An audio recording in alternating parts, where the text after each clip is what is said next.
বাংলার সবচেয়ে বড় সুপারহিট কমার্শিয়াল জুটি ইজ ব্যাক। হ্যালো ফ্রেন্ডস, আমি অর্পণ। তো আজ ভিডিওটা খুব ইন্টারেস্টিং একটা ভিডিও হতে চলেছে, তাই কেউ ভিডিওটা স্কিপ না করে প্রথম থেকে শেষ অবধি দেখতে থাকো বন্ধুরা। তো আজকে ভিডিওটা তোমরা থাম্বনেল দেখে বুঝতেই পেরে গেছো যে প্রসেনজিৎ চ্যাটার্জি রিলেটেড ভিডিও হতে চলেছে। তো আমি ভিডিও শুরু করার আগে একটাই কথা বলতে চাই বন্ধুরা, তোমরা যারা আমার যারা সাবস্ক্রাইবার বন্ধুরা রয়েছো, বুমবাদার যারা অগণিত ফ্যান্সরা রয়েছো, তারা যারা একটা বক্তব্য খুব কমন রাখো, প্রত্যেকটা কমেন্ট আমি ফলো করি, সোশ্যাল মিডিয়াতে আমি দেখেছি তোমরা লেখালেখি করো যে প্রসেনজিৎ চ্যাটার্জি কেন অ্যাকশন আভাতারে কামব্যাক করছে না, অ্যাকশন ফিল্মে দেখতে চাই বুমবাদাকে। তো তোমাদের উদ্দেশ্যে আমি একটা কথা বলছি, দেখো বন্ধুরা, প্রসেনজিৎ চ্যাটার্জি অ্যাকশনের পাশাপাশি কিন্তু রোম্যান্টিক কিং, সে কিন্তু রোম্যান্টিক নায়ক একজন, সুতরাং তার রোম্যান্টিক সিনেমাও কিন্তু প্রয়োজন রয়েছে বাংলা ইন্ডাস্ট্রিতে। তিনি একচেটিয়া রোম্যান্টিক সিনেমা করে কিন্তু দারুণ সুপারহিট ব্লকবাস্টার সিনেমা ইন্ডাস্ট্রিকে এনে দিয়েছেন, ইন্ডাস্ট্রিকে উপহার দিয়েছেন। দারুণ সাকসেসফুল জুটি হিসাবে তারা কিন্তু বিভিন্ন অবতারে, প্রসেনজিৎ রচনা, প্রসেনজিৎ ঋতুপর্ণা, প্রসেনজিৎ অনেকে রয়েছে, প্রসেনজিৎ শতাব্দী রয়েছে, প্রসেনজিৎ দেবশ্রী রয়েছে, প্রচুর জুটি হিসাবে তিনি কিন্তু কাজ করেছেন। বাট আজকের আপডেটটা শুনে তোমরা জাস্ট ছিটকে যাবে বন্ধুরা, তার কারণ ভিডিওটা হয়তো একটু লেটে আসছে আমার চ্যানেল থেকে, বাট এইটা খবরটা আমি পেয়ে গেছি মর্নিংয়ে, একদম সকালবেলা। তার পরবর্তীতে জাস্ট কিছুক্ষণ আগে প্রসেনজিৎ শৈল বলে আমার একজন খুব প্রিয় সাবস্ক্রাইবার বন্ধু রয়েছে, সেও আমাকে নিউজটা দেয়, আমার SMS করেছিল ইনবক্সে, সেও কিন্তু লিঙ্কটা পাঠিয়ে দিয়েছিল। সো সোশ্যাল মিডিয়া জুড়ে জাস্ট রীতিমতো ভাইরাল হয়ে গেছে এই নিউজটা, যে সিনেমাটাকে নিয়ে, বুমবাদার যে সিনেমাটাকে নিয়ে, আপকামিং সিনেমা নিয়ে প্রচণ্ড আমরা এক্সাইটেড, দর্শকরা মুখিয়েছিল, যে সিনেমাটার জন্য ওয়েট করেছিল, সেই সিনেমাটার কিন্তু ডাবিং কমপ্লিট করে ফেললেন আজকে প্রসেনজিৎ চট্টোপাধ্যায়। সিনেমার নাম অযোগ্য। ইয়েস বন্ধুরা, যে সিনেমাটা আমরা প্রত্যাশা করছি, আশা করছি যে হয়তো বা পয়লা বৈশাখে আসতে চলেছে এই বছরেই, বাট অনেক জায়গা থেকে, মিডিয়া চ্যানেল থেকে বা অন্যান্য সোশ্যাল মিডিয়ায় বিভিন্ন থ্রু থেকে আমরা জানতে পারছি যে হয়তো ইলেকশনের কারণে, মানে যে ভোট রয়েছে এটার কারণে কিন্তু হয়তো পিছিয়ে যেতে পারে সিনেমাটি। এবারে প্রশ্ন হচ্ছে কতটা পিছবে, তাই না? আমি চাই পয়লা বৈশাখে রিলিজ করুক, ঠিক আছে, বাট যদি পেছয় কিছুটা হয়তো পেছবে, হয়তো নেক্সট মান্থে করতে পারে, জুন মাস টাইপের রিলিজ দিতে পারে। তারপরে ঈদের একটা বড় জোন রয়েছে, ওই জায়গাটা একটা ফেস্টিভ্যাল মোড রয়েছে, বাট সেটা কথা না। কথাটা হচ্ছে ডাবিংয়ের যে মুহূর্তটা বুমবাদা সোশ্যাল মিডিয়া হ্যান্ডেলে পোস্ট করেছেন, সেটা দেখে না জাস্ট মনটা হ্যাপি হয়ে গেছে বন্ধুরা, হ্যাপি হয়ে গেছে। তো চলো বক্তব্যটা রাখার আগে দেখে নিই সেই ভিডিওটা। ওয়াও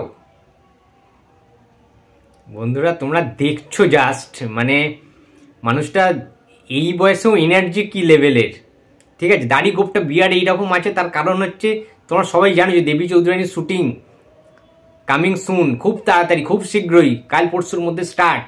সো ওই রকম দাড়ি অবস্থায়, বিয়ার্ড অবস্থায় কিন্তু দাদা ডাবিং করছেন অযোগ্য সিনেমার জন্য। সো প্রচণ্ড এক্সাইটেড। তো বন্ধুরা, তোমরা সবাই দেখলে যে স্ক্রিপ্ট পড়ে কিভাবে তিনি, মানে আলাদা একটা ব্যাপার, দৃষ্টিকোণ, সিনেমার যে টিমটা ছিল, entire team, cast and crew, technicians, তারা কিন্তু প্রত্যেকে কিন্তু এখানে প্রায় রয়েছেন, টেকনিশিয়ানসদের মধ্যে বিশেষ করে সেই পুরো টিমটা কিন্তু রয়েছে। দাদা নিজে জানিয়ে দিয়েছেন যে ডাবিং কমপ্লিট, অ্যান্ড তোমরা দেখলে স্ক্রিপ্টটা পড়ছেন এবং যেটা হয় আর কি, ডাবিং করছেন নিজের মানে ভয়েসে। সো অসাধারণ একটা এনার্জেটিক বিষয়। দাদাকে কি হ্যান্ডসাম লাগছে বুমবাদাকে, ভাই সিরিয়াস বলছি। টলিউড ইন্ডাস্ট্রিতে এই মুহূর্তে দাদার যে বয়স, বুমবাদার বয়স আজকে 61 বছর প্লাস, এই বয়সে এসে কোনো সুপারস্টার বা কোনো অভিনেতার এইরকম চার্মিং হ্যান্ডসাম লুক তোমরা খুঁজে পাবে না বন্ধুরা। সবাই কিসমিসের ন্যায় চিপসে যাবে, জাস্ট কিসমিসের মতো চিপসে যাবে। তার কারণ এইরকম লেভেলের হার্ডওয়ার্ক, এইরকম লেভেলের খাওয়া দাওয়ার মেনটেন, অনেক কিছু ম্যাটার থাকে, অনেক কিছু ব্যাপার থাকে। পুঙ্খানুপুঙ্খভাবে এইভাবে নিজেকে ভাঙা চোরা, নিজেকে এইভাবে তৈরি করা, নিজেকে এইভাবে টিকিয়ে রাখা ইম্পসিবল যে কোনো নায়কের কাছে। আমি মনে করি এটা প্রসেনজিৎ চ্যাটার্জি ছাড়া আর কারোর পক্ষে সম্ভব নয়, এতটা মেনটেন করা, নিজের শরীর নিয়ে এতটা মেনটেন আর কোনো নায়ক করে না। সুতরাং কি লাগছে বুমবাদাকে আমরা দেখলাম বন্ধুরা, এবং এই বয়সেও যে এনার্জেটিক, এবং সবচেয়ে বড় কথা আমি যেটা জানতে পারছি, এই যে লাভ স্টোরিটা, এবং সবচেয়ে বড় কথা প্রসেনজিৎ ঋতুপর্ণার 50তম সিনেমা অযোগ্য সিনেমা, যেটা ডাবিং বুমবাদা আজকে কমপ্লিট করে ফেললেন। অ্যান্ড খুব তাড়াতাড়ি খুব শীঘ্রই আসছে। বুম্বাদা কিন্তু জানিয়ে দিয়েছেন, সুরিন্দার ফিল্মসের এন্টায়ার টিম থেকে আমরা জানতে পেরে গেছি যে খুব শীঘ্রই কিন্তু এই সিনেমার টিজার আসতে চলেছে এবং মেন যে পোস্টারটা সেটা কিন্তু আসতে চলেছে খুব শীঘ্রই। সো বুঝতে পারছো দামামা কিন্তু বেজে গেছে এবং এই মাসের মধ্যেই শুনছি একটা পোস্টার আসবে যেটা অফিসিয়াল পোস্টার অফ অযোগ্য। সো বুঝতে পারছো যেখানে প্রসেনজিৎ এবং ঋতুপর্ণাকে একসাথে এক ফ্রেমে দেখা যাবে, যে পোস্টারটা একদম মুখোমুখি ফ্রেম টু ফ্রেম। সো আমি যেটা খবর পাচ্ছি এইরকম লাভ স্টোরি শুধুমাত্র অ্যাকশন থাকলে চলবে না, এইরকম প্রেমের একটা গল্প তোমরা দেখলে না জাস্ট অবাক হয়ে যাবে যে মানুষটা এই বয়সেও এই জুটির বিকল্প হয় না।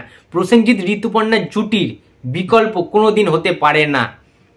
যেমনি প্রাক্তন সিনেমাটায় আমরা দেখেছিলাম যে কি লেভেলের তারা অ্যাক্টিং করতে পারেন, কি লেভেলের তারা রিয়েলিস্টিক অ্যাক্টিং করতে পারেন, কি লেভেলের তারা ভেতরে ঢুকে যেতে পারেন অভিনয়ের ভেতরে।